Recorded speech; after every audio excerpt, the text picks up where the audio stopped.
Jadi kalau mengacu kepada definisi toksin atau toksit tersebut, ini adalah zat ya, sebuah zat ya. Itu ketika di dalam tubuh itu tidak dapat diurai oleh tubuh. Jadi ketika tubuh itu melakukan sebuah penguraian ya, dalam hal ini misalnya metabolisme dan seterusnya yang ada di tubuh ini gambaran toksit ini tidak bisa terurai gitu.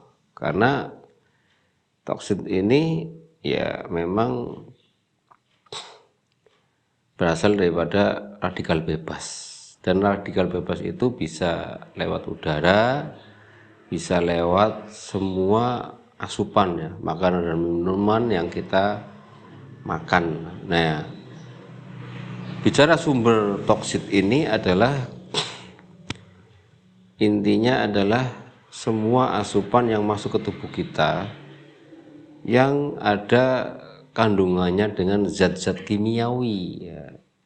Zat-zat kimiawi itu yang tentunya karena ini adalah sintetis ya, bukan alamiah, ketika masuk ke dalam tubuh, nah itu maka jadilah toksin ya, karena itu masuk sumber munculnya radikal bebas.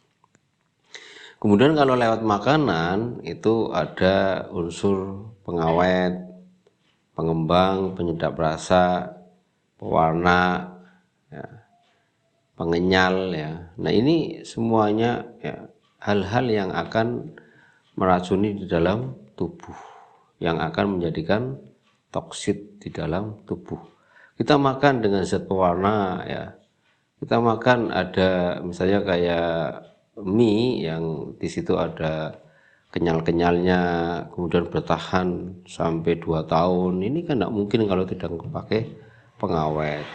Juga warnanya kuningnya ya, tidak mungkin pakai kunyit, ini biasanya rugi kalau seluruh Indonesia ini produksi banyak tapi pakai kunyit ya, ya kita lihatlah pertanian kunyit itu berapa saja kan gitu. Jadi kuningnya itu biasanya pakai pewarna ya.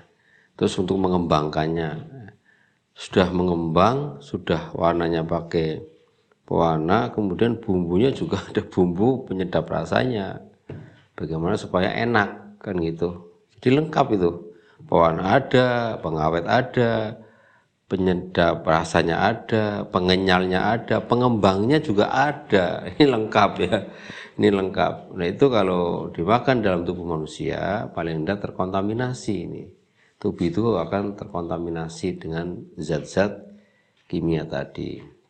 Maka terjadilah radikal bebas di dalam tubuh. Ketika masuk ke dalam tubuh, ya zat-zat itu ketika di lambung diurai, diurai, maka yang bentuknya padat dan sampah dia nanti 4 jam ya. Suhu perut itu 36 sampai 37, maka dia aktif akan mengolah. Secara normalnya 4 jam itu nanti kedorong masuk mulai ke usus ya, nanti melalui usus 12 jari, kemudian ke usus halus atau usus kecil, kemudian nanti yang terakhir adalah usus besar sampai rektum dan anus.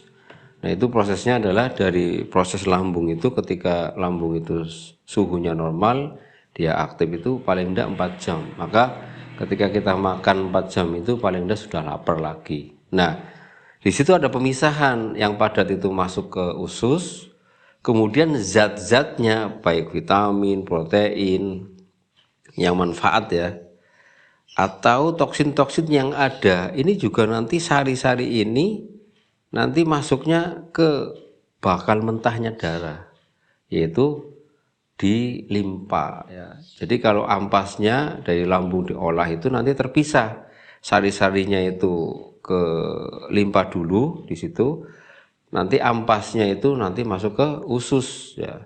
Di limpa itu nanti karena ini bahan baku ya, bahan mentahnya darah, nanti dia disalurkan, disimpan oleh hati atau liver ketika tidur.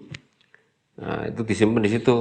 Nah kemudian sebelum masuk ke jantung, penyaringannya adalah lewat paru-paru dengan pertemuan antara udara oksigen masuk yang kita hirup dengan zat-zat tadi ya, darah yang dari liver itu nanti sebelum ke jantung melalui proses penyaringan oleh paru ya, di situ.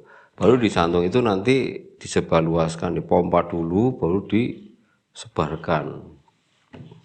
Nanti lewat pembuluh vena dan lewat pembuluh arteri. Kalau pembuluh arteri itu adalah darah-darah yang makan kaya akan oksigen. Kemudian yang vena itu dia masih ada CO2-nya, karbon dioksida. Makanya Al-Fasdu itu ngambilnya melalui vena ya. CO2 berarti di situ masih banyak toksin yang ada. Nah, kerjanya radikal bebas itu di dalam tubuh dia tidak ada jodohnya. Maka ketika banyak toksin yang ada di tubuh ini itu dia ingin hidup, maka dia cari jodohnya, makan sel-sel yang sehat gitu, karena dia cari pasangan gitu. Ini sifat kerja radikal bebas di dalam tubuh. Kalau semakin banyak toksin yang ada di dalam tubuh, maka semakin banyak sel yang termakan, sehingga banyaknya toksin itu mempengaruhi imunitas tubuh kita atau antibodi tubuh kita. Nah itulah, jadi definisi toksin atau toksit itu adalah zat-zat ya, yang tidak bisa diurai oleh tubuh gitu.